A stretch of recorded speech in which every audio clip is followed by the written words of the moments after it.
Hey everyone, my name is Rooster and welcome back to Mechabellum.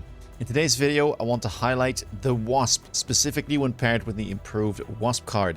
Now I have taken a bit of a break from playing carry Wasp ever since the nerf and the change to Sandworms and specifically Sandstorm. I think that playing normal carry Wasp has become much more difficult because of it. However, the improved Wasp card remains an absolute powerhouse in Mechabellum, and I want to show you guys how to play it today. Now, I've started experimenting a bit with different builds, and this is the one that I've come to for the best carry potential. It is going to be range and aerial specialization. Range, obviously, is going to be mandatory on almost any unit. Aerial specialization will allow you to beat opponents' wasps, or at least contest them if they want to try and go for something like that. It's also good against stuff like phoenixes or wraith or boat, whatever the opponent may have. Then there's going to be elite to be able to get extra damage, but also importantly get that extra range, which tends to be the limiting factor for wasps. And finally, I've started running high explosive ammo, which gives the wasps 7-meter splash range, so down from or up from 0 to 7. However, it does decrease the attack by 30%. But what this allows you to do is still have pretty good damage with things like elite, and if you manage to get some levels, especially when you have that improved Wasp card with the 60% bonus damage, but also get the benefit from having that splash, allowing you to deal with crawlers, with fangs, and even with things like mustangs much more efficiently. Either way, let's get straight into some games and show you guys how this performs. Alright, here we are. Game between myself and Cast, very strong Finnish Mechabellum player, also does stream the game, so do check him out. Here it's going to be between the Marksman spec pack for me and the Rhino Specialist. I end up going Rhino Specialist because I wanted to play some aggro, and yeah, I also quite like the high hit point total. Early Arclights are very nice. This unit has been an absolute powerhouse as well. Very important in a lot of early games if you don't have a spider start. So I should be okay in this scenario. My opponent has Amplify Specialist, which is a new specialist that's been recently added, and it gives the opponent 3 small amplifying cores for free on round 1. Now these small amp cores are going to be items that you can put on your units, and they give 20% HP and 20% bonus attack as well. Quite a strong specialist. I have enjoyed playing it, even though I haven't had that many games where it was offered and playable. But I like it as an addition, so we'll see how it performs. Now, Steel Ball into Tarantula, even though it's technically supposed to be a counter, tends to favor the Tarantula player more as the game goes on, especially in headbutt scenarios. And so what you'll see here is my opponent going for a bit of a... not quite an aggro setup, I would say. It's more of a like mid-pull situation, where he'll be able to pull most of my units towards his tarantulas here and play the defense in that sense, which I really do like against the steel balls. I think it's a great decision from him. I decide to go for 2 crawlers. My opponent purchases 2 fangs at the front and utilizes the crawlers there in the back. Decides to move one of the crawlers forward on the outside of the battlefield. That way it will go towards my tower a little bit quicker. And I think the debuff might matter. We'll have to see. One of my steel ball packs, though, immediately goes onto that tarantula. There was no chaff on the outside of it to protect. And I will get tower debuff first. With the Arclight still alive, perhaps we'll be able to chaff clear these crawlers and the fangs that are protecting the tarantula right now. Crawlers from Cast, though, are on my tower right now. And I do get debuffed. But I think if the steel balls manage to lock on, which they will, I should be completely fine here. And so round 1 will be going over to me. Hovering over those steel balls, we're not even close to getting a level up there, only just past the halfway point.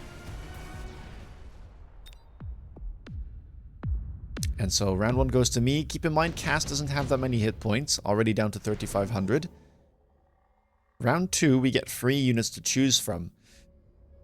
Now here it's going to be a bit of a tough decision. Mustang, I think, is the most logical. It's usually a nice pairing with Steel Ball, and it allows you to transition from Steel Ball into something like Mustang Fort, which is a relatively common thing. However, Mustang, not that great into Tarantula. And it could feed a lot of experience towards those units, which I don't really want to do. Opponent goes for the marksman. And so yeah, I go for the Farseer here, which is just a solid early to mid game unit. Will always perform well. Gives me some anti-air, same thing as the Mustang, but will perform a little bit better than the Mustangs probably will against the Tarantulas. And so here I decide to put a crawler up front to make sure that I don't get missiled. And I also add a second crawler pack here in the far left corner. Have to prioritize some chaff here because I didn't start with any and I was only able to purchase 2, so that's going to be the focus. And that also does leave me with another 100 to level up my right tower because I'm kind of abandoning it here. And I have to do something about this crawler pack that is going for it. Opponent buys another Tarantula and another Fang pack. Avoids this steel ball from getting insta-locks. And it's also a great recipient here, this new Tarantula, for the 3rd small amp core. I think Tarantulas are going to be objectively the best unit to start with for this specialist because it gives them so much health, right? They almost go up by 3,000 hit points. And then they also gain 116 attack. Normally Tarantula is 580. But with the small amp cores, they have 696, which is quite significant for a unit that has 0.6 attack speed. And even though I leveled my tower, it looks like that crawler DPS will manage to get through at quite a good timing, and 7 seconds of debuff is going to be way too much for the Farseer to do enough there. And that does not bode well for me at all. If I hover over these Tarantulas, okay, no levels, thankfully, but I'm already starting to struggle over here. Round 3, we get the redeployment for cast. Shield airdrop looks pretty decent as well. My opponent doesn't have the most single target DPS, so it might hold. 50,000 hit points definitely is quite a lot this early on. Redeployment could be good too. Can allow for some cheeky flank plays and then you can just retrieve the unit instead of having to sell it. Can allow you to reposition on the map if needed as well. Taking my time with this one though. I always do like to think about the possibility of just skipping and keeping all the money to myself, so had to go over a bit of a debate there, but end up going for the redeployment, and I move one of my arc lights here that was staring at a Tarantula to the right side where it should be able to deal with this Fang pack. Now my opponent though sells out, or not sells out, redeploys the crawler that was in the corner here and sends it onto this flank to try and annoy my steel balls. I decided to sell out of one of the steel balls. It was only level 1 and it was really struggling. I was never going to be able to make it useful, and I decided to level up the other one because the level will be quite significant. We also do beacon, and this should help me massively, at least in terms of trying to avoid this pesky flank that was happening. I also add a Farseer to the right side, kind of trying to split my opponent's forces somewhat. If I can lure them into the level tower, I don't think that's that bad. But we're getting stuck over here. Arclight's not able to clear fast enough from the looks of it. And so the steel ball just getting targeted from long range, as the Tarantulas have been given range on round 3. And are now absolutely chewing through my army. Right side lost. That Tarantula can level. This one can level. In fact, all of them can level. And so here I'm already starting to feel a little bit pressured. But then improved Wasp shows up. And to me, this is almost always an insta-pick, unless it comes very late in the game. But this early on, this card packs a punch. You get 60% bonus attack, you get 60% bonus health, and 20 bonus range for only 100 more per Wasp, and those stats matter a lot. Again, range is often going to be the limiting factor for Wasp, so getting an additional 20 is insane. And then on top of that, you get the 60% bonus health, which also means that level 1 Mustangs or same level Mustangs struggle to kill this, and they will often need range and aerial specialization to be able to take these guys down. I also do get access to my Rhino this turn, so it's a pretty big swing. And you see me just making sure that I get 2 Wasp packs down. The stats on these guys are fantastic, even without techs. And if my opponent doesn't respect them or doesn't expect it this turn, I should just be able to get a free win. We go for another beacon. I'm not going to bother too much with this crawler pack in the corner.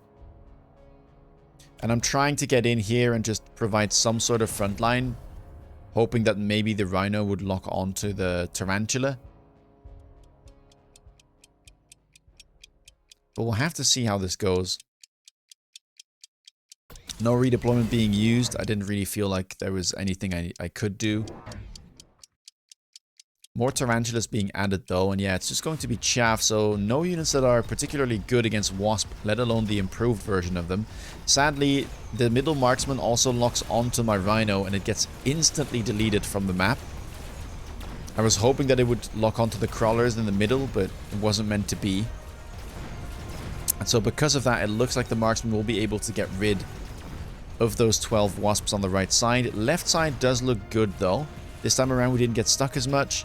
And so the steel balls are still alive. We do get a debuff.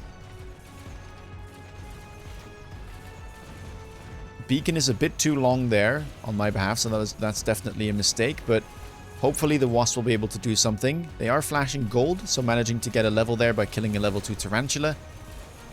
And we'll have to see how this goes. I think it'll just be a little bit too tanky. Although the marksmen are on the outside, so if they can get to the marksman, then maybe we can win this round just by default.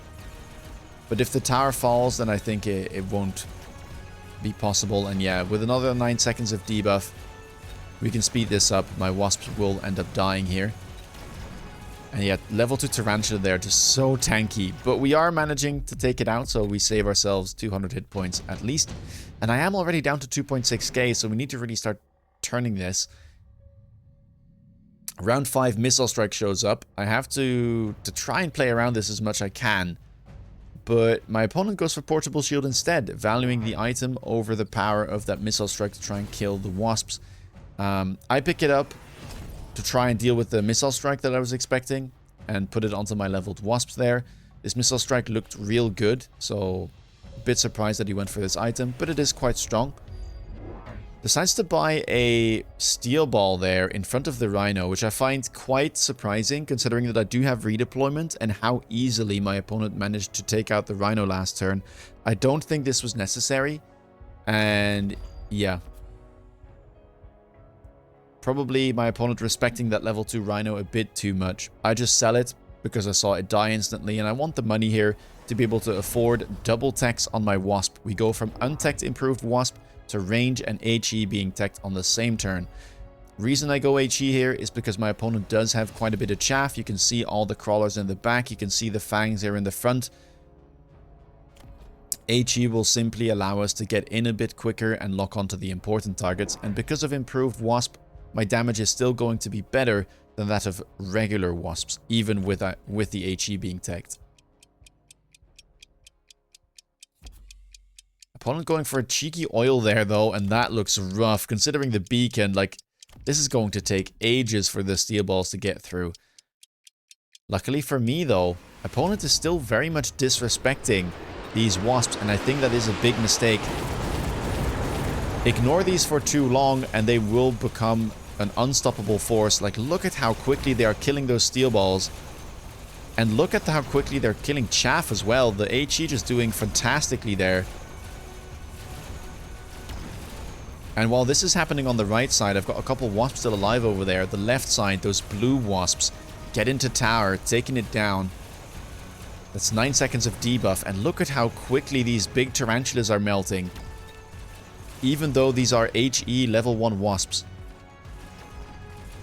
Right side a bit more tanky, and it does look like tower will fall over there, but there just isn't enough chaff or enough fangs left alive to be able to deal with all of these Wasps. And so round 5 looks to be successful for me. And the bonus is that I get the crucial levels that allow me to really propel these Wasps into the carries that they can be. If we hover these, yeah, the level 2 Wasp pack there with the portable shield, able to get to level 3. And the other ones also leveling. Round 6 though, we get 3 units, and I'm looking at that Fortress as a potential menace. Fort AA can be strong.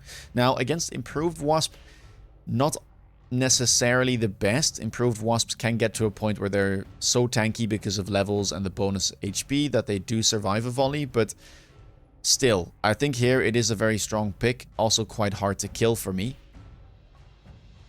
The bonus though is that Overlord is being offered, so I decided to go for that because it'll allow me to kind of tank the volley if it comes out from Fortress AA.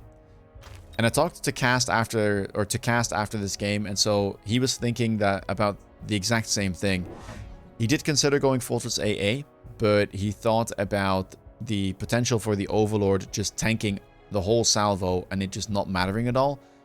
And so that's why here he's going to go for Overlord as well. I pick up all the levels on my Wasps. I decide to Elite Recruit another pack. And I finally sell out of my level 2 Steel Balls because they're not that useful anymore at this stage. And I decide to buy another Wasp pack. So we're up to 5 now. And I'm doing this because I'm realizing my opponent is simply too late with his Wasp answer. He needed something like Mustangs with range as soon as the Wasps came out, because they are improved Wasps. And then he should have been at range and AA probably by this point already. Instead, it's going to be boats here with range, but he doesn't run HE, and Overlords are not a good matchup into Wasp, let alone improved Wasp. I do run the aerial specialization, so that could definitely be something that you'll see me click as this game goes on, and depending on how the round goes. But I mean, look at these Wasps absolutely chewing through those Tarantulas. The middle one, level 3, quite tanky, but the boats are simply disappearing. And so while left side was more powerful for me in the previous turns, suddenly the right side here is completely collapsing for Cast, and we are now moving in for the kill on this remaining boat.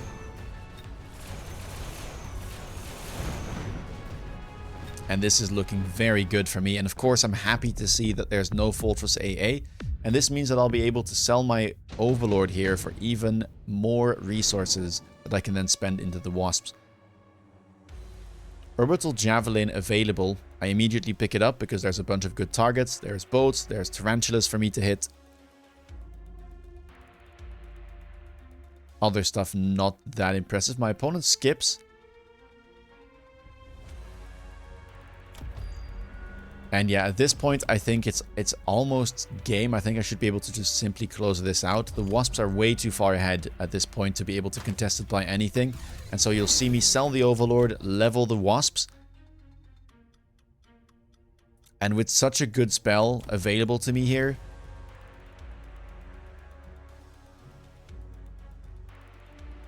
I might be able to get away with even more techs. Can consider something like aerial specialization to prioritize the boats. Can also consider something like elite because it does give the bonus range and the bonus attack against everything. And yeah, so you see me click elite there. And I level the tower because there was a Vulcan drop available. And you just see me buy 2 more improved Wasps. We put them in the back to arrive a bit late. It also protects the flanks. It protects against things like drops. And it seems like that was a good move because my opponent goes for Steel Balls in the corner here. Although I think this Farseer should turn as well. So even without this, I don't think it would have worked.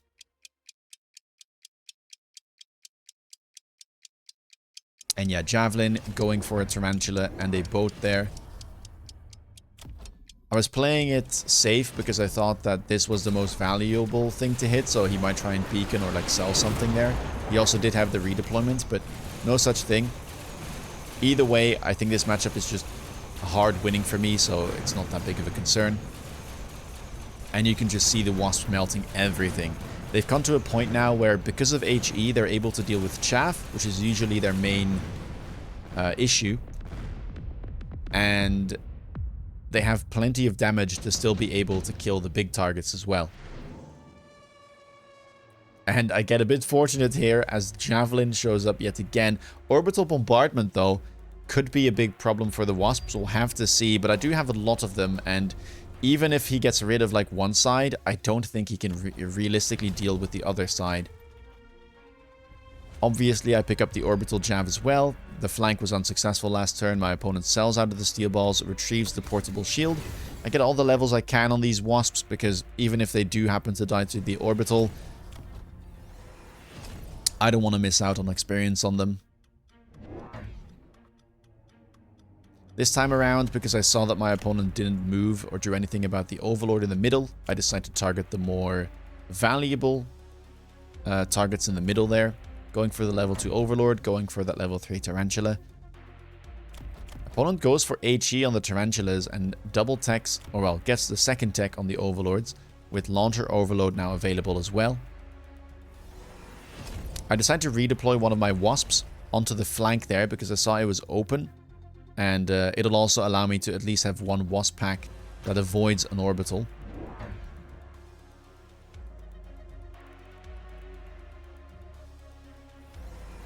And yeah, I mean, look at this board. It is simply all Wasps. There's a bit of chaff here and there, but it's literally just the Wasps doing all of the heavy lifting. You can look at this pack on the left here. Top on damage, top on units killed. And the Javelin is just so good here. Orbital for now, kind of missing its mark. I still don't think it's hit a one pack properly. I think just taking out one there. Okay, there goes the second, but by that time, my flank Wasps have gone in, and the left side obviously is completely uncontested. I did go for the final and fourth tech with aerial specialization on the bar. And yeah, I mean, the Overlords there are completely melted. Now you might think this board looks super weird and how are you getting away with just having one unit? Don't you get hard countered? And the answer really is no. Improved Wasp is so strong that if you don't immediately counter it, you really run out of options.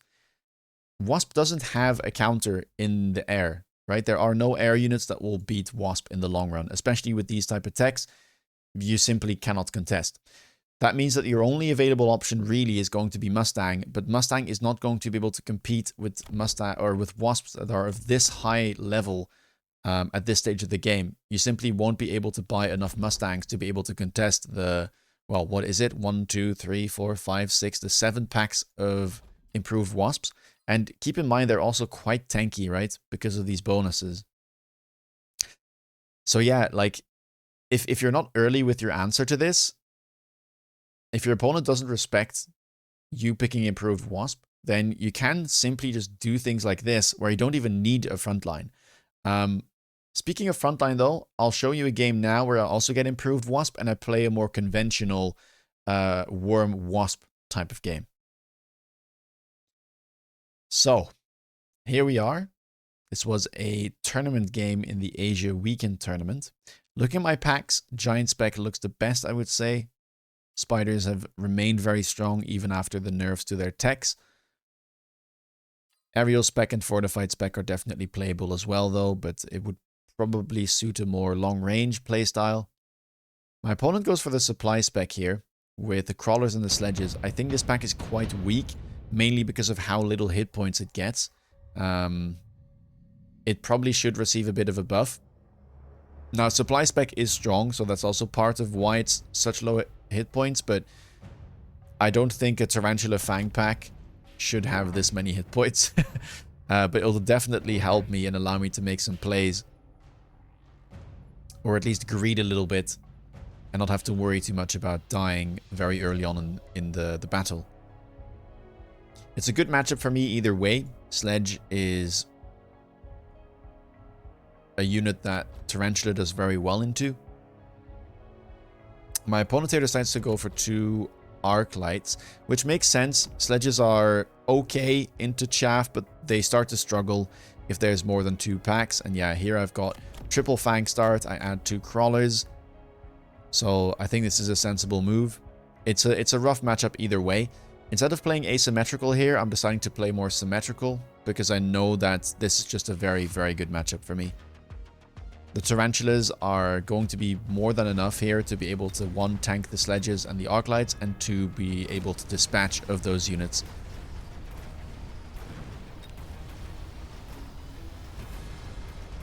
And yeah, you can see they're locking onto the sledges. They're taking them out. It reduces the DPS. The arc lights are simply going to be stuck on the tarantulas for the entire round. And because of that, some of the fangs even remain alive and DPS alongside the tarantula. Left side looks like the tarantula will eventually die, but it's taken out almost the entirety of that side. Even managing to deal some good damage at the end there on the arc light and one sledge. We'll speed things up. We get the tower debuff. The tarantula is now making its way over to those remaining units, and maybe with the tower debuff here, if the timing is bad... Ooh, that does not look good. Yeah, really bad tower timing there. Tarantula is sadly not fast enough to be able to capitalize on the debuff that we got first. Which means that these sledges and the arc light will end up winning. So round 1 ends up going to my opponent after all. But not to worry too much. I think Tarantula also skills quite well. And so I shouldn't be in too much trouble here. We get 3 units on round 2. Opponent goes for the Phoenixes. Sensible move. The one thing that he's missing here is single target DPS. Already has the front line, has the chaff, and the chaff clear from round 1. And Phoenixes are a fantastic answer into Tarantulas. Couple of options available here for me. Wasp is a consideration, but with Farseer and Typhoon offered, I probably shouldn't go for it. And so I just end up going for the Farseer after all. I really like this unit. When it shows up early, it rarely is a bad pick. It deals well into most things. It's an anti-air unit, so it deals with the Phoenixes as well. It prevents Wasp cheeses. You can't really go wrong with it. You just throw it here next to the tower. It'll protect against flanks as well. Overall, just a really nice unit. I decided to add another Tarantula to the mix. Have a bit more chaff clear, a bit more tankiness. And I also add another Crawler here to my board. Playing a bit more heavily on the right side there because I do have that Farseer. And I managed to guess correctly as my opponent did put the Phoenixes there this turn. So let's see if the Farseer will be able to connect with them. Farseer did good damage to the sledges as well, by the way. But the Phoenixes have found their mark, and so the Tarantula on the right side goes down very early on, meaning my Farseer is kind of stuck shooting at crawlers there. Some good shots at the arclights and the sledges now, though, but maybe the fangs won't quite be enough. The sledge is able to clear them just in time, and that means the Phoenixes at level 2 will simply one-shot my Farseer. Tarantula is trying to kill the arclights, but as the Phoenixes turn towards it, it won't be able to finish the job. So a good turn again for my opponent, making good use of the Phoenixes there. And round 3, we get the card. Improved Wasp shows up once more. Orbital Bombardment here is a definite consideration as well, but I was in my improved Wasp testing mood on that day. And so we pick it once more. Opponent goes for the Orbital, which I think is a sensible move. Picking improved Wasp, even if it's very good, into Farseer can be a bit daunting. And not a lot of people necessarily run these carry techs, or like are willing to try and make them, or like trust the improved Wasp, right? I decided to buy one improved Wasp there, and then we just add another Fang pack to try and kind of solidify our board. I put the Wasp on the outside so that we were protected against any shenanigans, and my opponent goes for more Phoenixes. Now already up to 3. Now, this board of his would definitely lose hard to something like Fortress AA. The problem is that I wasn't running Fortress AA at this point. I had taken it off on that day. And yeah, kind of regretting it, but we'll try and make do with the improved Wasp, which was the theme of that day for me. Portable shield available, deployment module available. Deployment module could be worth picking up here. It might allow me to kind of move around my Wasps, especially if I have to deal with that orbital again in the future. Same with portable shield.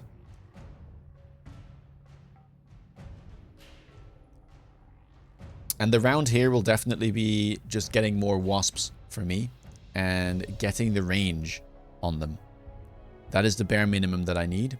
and that will cost 900, right? Which is exactly the amount of funds that I have. Decide to go for the shield after all. I decide to sell my Farseer to be able to have enough funds to be able to do the move that I just explained, get the double Wasps and range them. Portable shield finds its way on my first Wasp pack on the left. Again, it'll just help against the Phoenixes in general, and it'll also help against potential spells that might show up. Tarantula here on the left got a level as well. I probably will be selling out of those in the future, but for now they are good enough chaff clear as I'm still working my way towards high explosive. And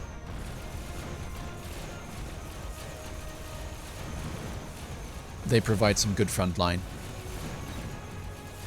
Wasps are doing a great job. They're kind of getting stuck here on those leveled sledges, especially with the portable shield. They are a bit annoying to deal with, but that's quite alright. We can see the Wasps here are getting enough experience from the unit kills that they do get to be able to level up, and those level ups will make a world of difference. Phoenixes for now though, enough to be able to kill these, and again I think this is something that people just don't respect improved Wasp enough. Even if they won the round here, this was not a good outcome, right? All of my Wasps leveling up is a very scary thing. I get another good item as I pick up an improved firepower control system. Finds its way onto my right Wasp there. I pick up one more Wasp, and yes, we get the second deck with high explosive as I sell out of one of my Tarantulas. Now we see the Mustangs coming out from my opponent. Does decide to go for instant anti-air. I like this, respects it. Range might have been better. Aerial specialization, of course, does have that prioritized targeting, but you only get the bonus range against air units if the air units would be like within range. And so they do tend to kind of run forward a lot, and that means that with the clumping, the HE here might completely destroy them. Some of the Mustangs are locked on, but you can see the effects of the bonus health from this card, as it still takes ages for those level 1 Mustangs to kill the Wasps. And suddenly, a right side has collapsed from my opponent. I move into the left. The debuff is fantastic. Allows my Wasps here to kind of DPS and get another level. Now getting to level 3. And this time around, we managed to clean up the board. Don't do that much damage, but I'm starting to build a board that will be very, very hard to deal with. As more Wasps are leveling, I'm now going to have 2 level 3s, and I can start to focus my attention onto my front line. Shield airdrop available. The other things not that amazing, I think, for me. I could consider improved Wraith as a frontline unit, but with the Phoenixes with range on the board, I'm not sure I trust it that much. Shield airdrop is alright, but again, not that impactful, I think. Opponent in the back goes for shield airdrop. I think it is more sensible for him. I can't protect my Wasps anyway, so I do decide to go for it though.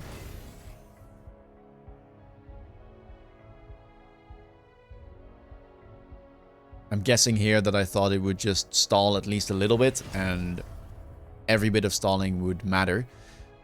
And you can see me going for elite. Now the reason for this is because turn 5 we didn't get free units. Round 6 we didn't get free units, which means that round 7 I will be getting free units.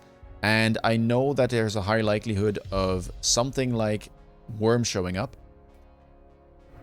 And so I don't want to have to buy that unit now if I can just potentially get it from the game next turn. Instead, I'll just invest into the units that I do have as I pick up the third tech. And by now you can see that these level 3 Wasps are already up to 125 range. Now my opponent did do the correct thing, in my opinion, going for the Mustangs with range and AA, picking up two more blue Mustangs on the outsides. And that will be enough here to take the round. So Mustang's definitely performing very well, but I didn't have a front line. And that's what we're going to be working with now, depending on the unit drop. And I am correct in my assessment. Sandworm is offered. Exactly what I wanted. And so I pick it up.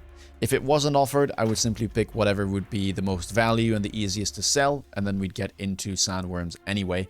I am a giant spec, so buying them myself wouldn't have been too much of a problem. But getting a level 2 for practically free is definitely a nice tempo move for me. Opponent picks up the sabers, probably knows that the sabers are coming. I decide to elite recruit 2 more worms and click sandstorm. I am selling out of my tarantulas here, only 1 is left. I don't need them anymore for chaff clear. The wasps are already taking care of that, and I don't need them for frontline either because I now have the sandworms.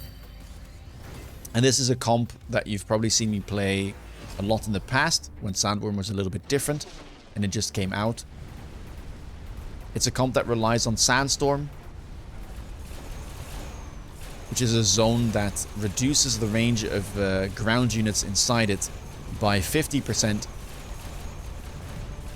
And that importantly helps out the wasps, right? With the fact that they lack range in a lot of scenarios. So if you pair that with the improved wasp bonus range, suddenly you've got a very menacing comp indeed. And as you can see, we will take this round. Opponent managed to get rid of the worms though, so it won't be too much damage. But again, the longer this goes on, the more my wasp will scale. The thing about the Mustangs is they don't have access to something like Elite Marksman, so they're stuck at the range that they have, which is not the case for these wasps. Round 8, we get a lot of spells. Ion Beam is offered, both of us pick it up. Orbital is back off cooldown as well. I'm not sure the Ion Beam here is that insane though for my opponent, but I only have 4 high level packs of Wasp, so you should probably just, yeah, take it and try and get rid of at least one of them. I don't like the positioning here though. You should use the Orbital on the right side, because here we have this Wasp with the portable shield. And instead you should try and probably Ion Beam this pack.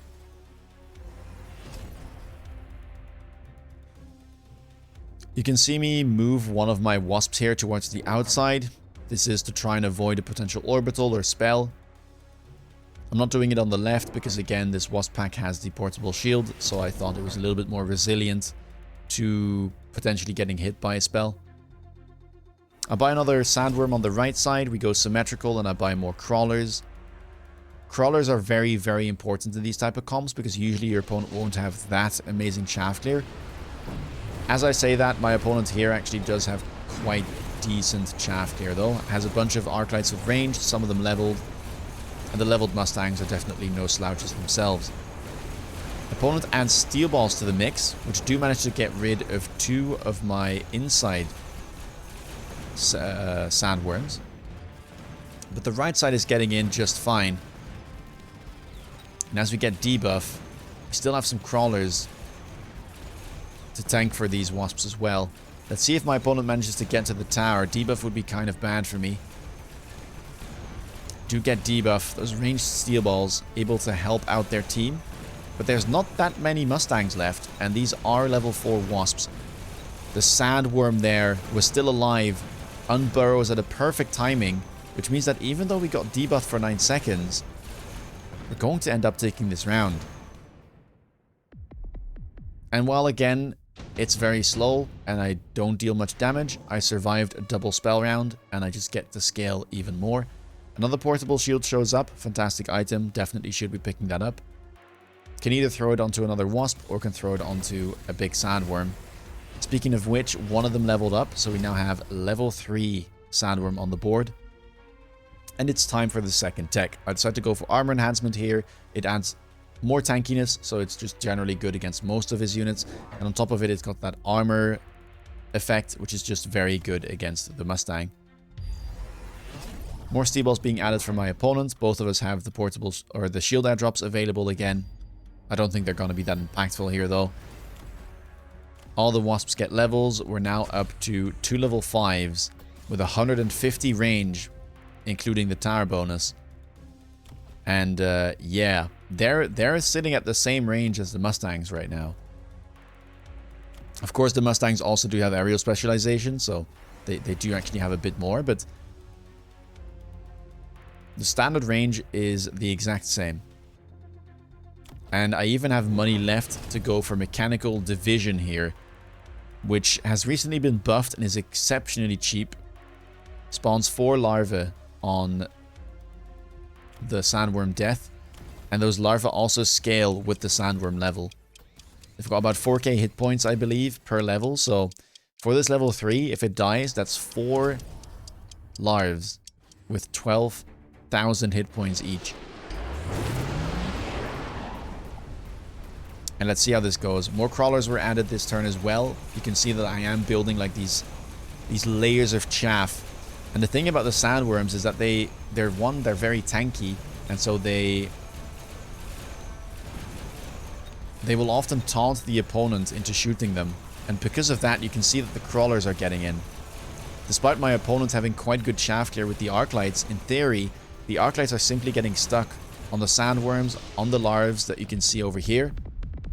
And yeah, all of a sudden, there's no spells involved. My comp is online. I get all the techs on everything. And we get a very big turn, sending my opponent down to sub 1k hit points. Round 10. Get a bunch of free units here. Keep in mind, I did unlock the fortress myself before. This is to prevent the fortress drop from showing up, because they didn't want my opponent to get easy access to fortress anti-air. I pick up the phantoms. Reason here is I think the only thing that might be scary is something like Fortress AA, so just going for the phantom raids, giving them the armor enhancement, and putting them in front of my Wasp should mean that they'll distract anything that might kill my Wasps. Decide to take a crawler attack at last because we did see it do very well, so we go for underground crawler there, making them even more tanky. And isn't this board just beautiful? Look at the late crawlers. Look at the symmetry of the wasps. We've got 2 level 3 sandworms. And yeah, let's see how this goes. Obviously, I'm taking temp range and temp speed here. The wasps are now up to 155 range. And the nice thing about these sandworms is that they're quite good into the sledgehammers as well. Opponents will manage to take them down though on the left side, but the right side remains a problem. And as we get a debuff, should be able to close this out. 807 hit points. I think just the wasps alone are going to be enough. And there is still a sandworm on this side as well. And so in 10 rounds, that is how we close out the game. Those are the 2 games that I've got to show for you. The main point being, if you want to try something like this out, if you like to play Carry Wasp, if you liked it in the past, do give this a try. It's a fun build. I like it. It is not as playable with normal Wasp. I think you do need the improved Wasp card, but it's very powerful. And a lot of people will disrespect it for at least a couple turns, and at that point, it might already be too late. Keep in mind, you probably will need some sort of frontline. In most scenarios, I like Worm. This combo is still has a lot of synergy going for it. Some games you might want perhaps like a War Factory with Missile Intercept if your opponent goes heavily into something like Fortress. But I think it's strong. If the card shows up, give it a try. Either way, let me know what you think of these games down below. Let me think, what do you think about Improved Wasp? Is it too strong? Does it need a nerf? Yeah, put it down below. If you like the video, please give it a thumbs up.